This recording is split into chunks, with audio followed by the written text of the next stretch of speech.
Now, S&P says this downgrade might not even be the last one if the nation's debt keeps ballooning. So how to turn this around? Listen to the prescription from Boston University economist Lawrence Kotlikoff.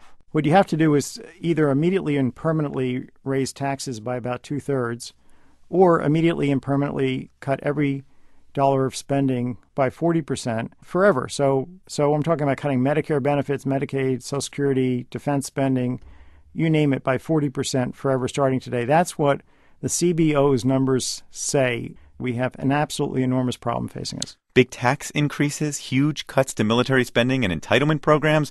Good luck getting that through Congress. And the problem, Kotlikoff says, is a whole lot bigger than this $14 trillion debt we've been talking about. If you add up all the promises that have been made for spending obligations, including defense expenditures, and you subtract off all the taxes that we expect to collect, the difference is $211 trillion. That's the fiscal gap. That's our true indebtedness. It's a big number. Why aren't we hearing more about that as these big debates and all the drama go on in Washington?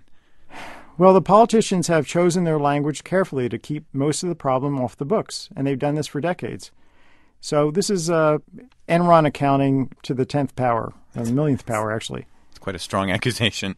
Well, it's true. Why are these guys thinking about balancing the budget? They should try and think about our long-term fiscal problems. We've got 78 million baby boomers who are poised to collect in about 15, 20 years about $40,000 per person.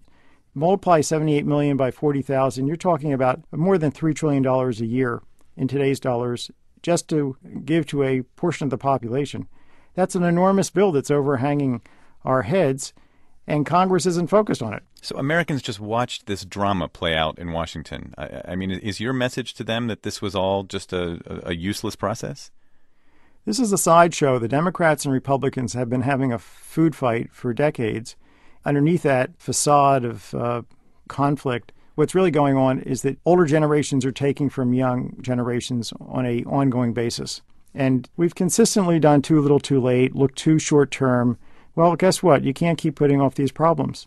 And we've used language to disguise what's really going on here, which is this massive Ponzi scheme. We've been speaking to Lawrence Kotlikoff, professor of economics at Boston University. He joined us from member station WBUR in Boston. Thank you so much, Professor. My pleasure.